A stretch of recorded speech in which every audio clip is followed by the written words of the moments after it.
once a year, this is the best year of the year for me, when I see everybody that I know from online and from emails for throughout the year actually come here. And people ask me today, are you tweeting, blogging online? I said, why? Everybody I normally call.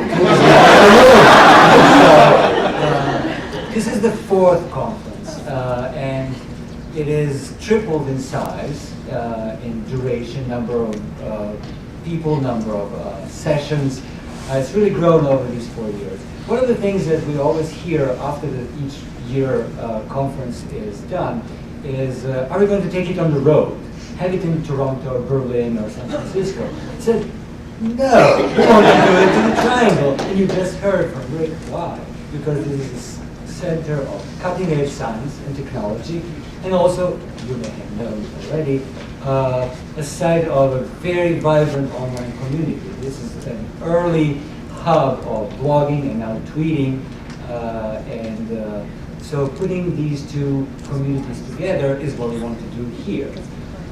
So when people ask those questions about doing it in other places, we say, well, go ahead and do a franchise.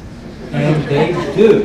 There's going to be the third already, Science Online London in June this year. Really? And in 2011, there is going to be a Science Online in Belgrade, Serbia. All places.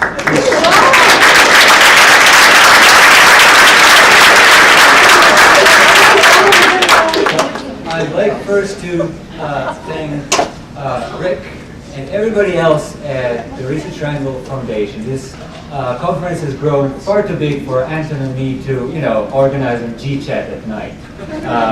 This now requires an organization, and Research Triangle Foundation is exactly the best team to work with.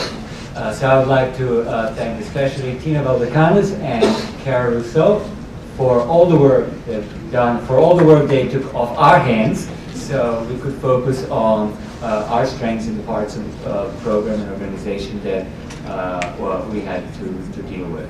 And especially for this night, tonight, food too.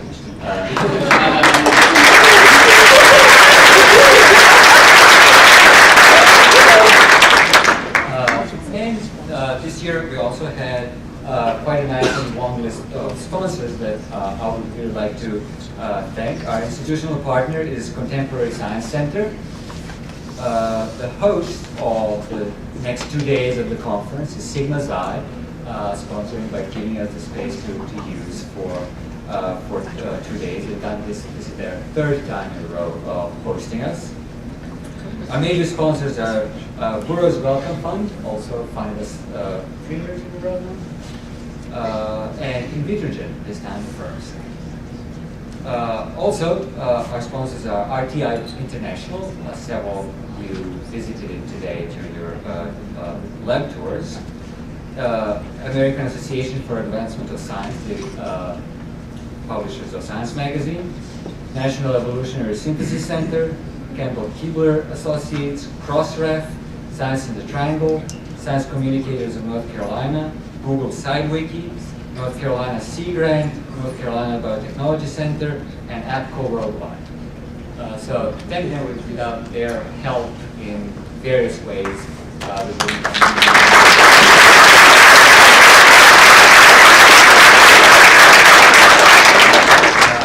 not the last and definitely not the least, I need to thank my wife Catherine.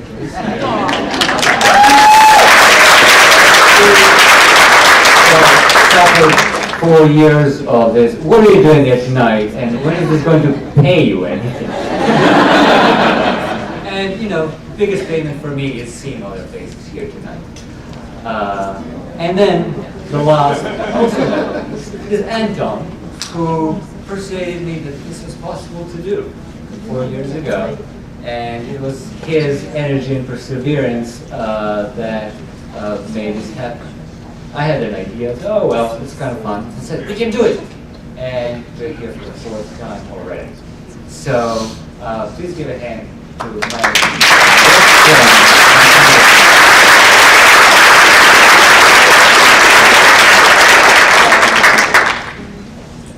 Well, thank you, Bora. We should note that Bora and I did this as a volunteer effort, and it is a lot of effort, but in many ways it's a labor of love.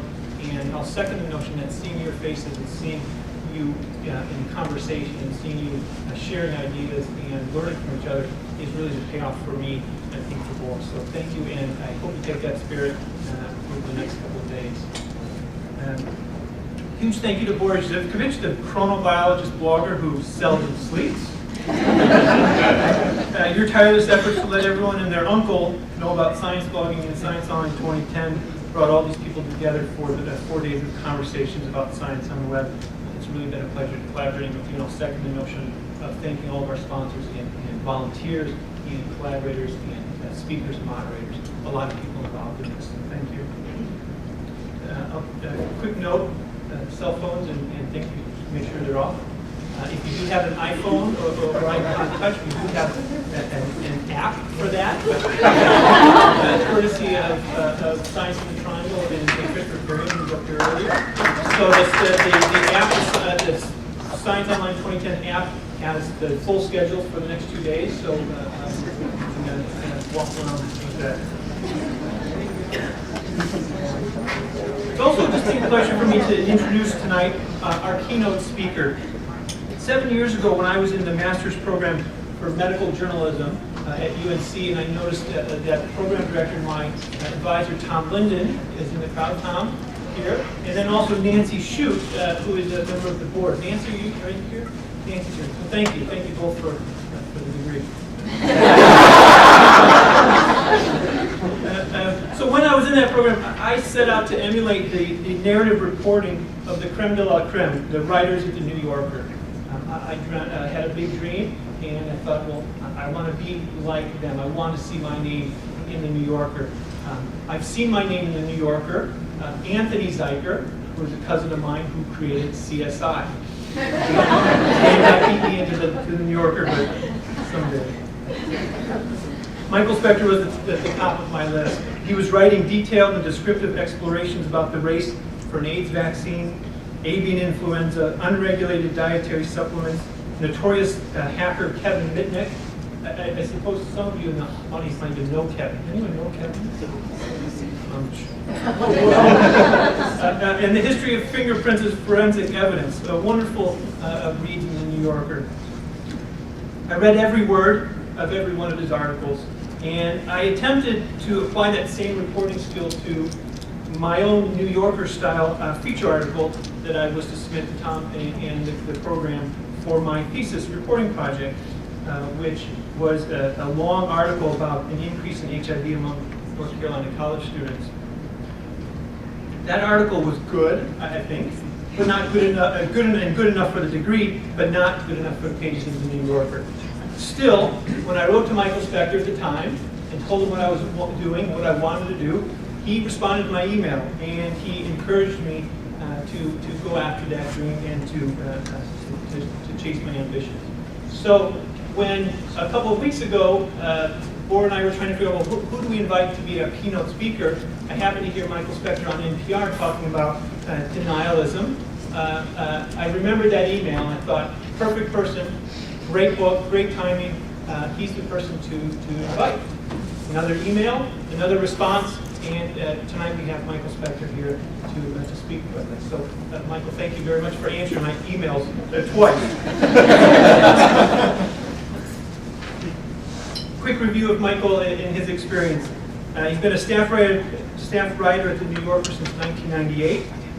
Before that, he was a roving foreign correspondent based in Rome, and also the Moscow bureau chief for the New York Times, and also the science writer for the Washington Post. In 1996, he won the Overseas Press Club's Citation for Excellence for his reporting from Chechnya. He has twice received the Global Health Council's annual Excellence in Media Award, and he received the 2002 AAAS Science Journalism Award for his article, Rethinking the Brain, about the scientific basis of how we learn. Michael, thank you for returning my messages. Thank you very much for joining us. Please come up and tell us about your book and your experiences as a science writer.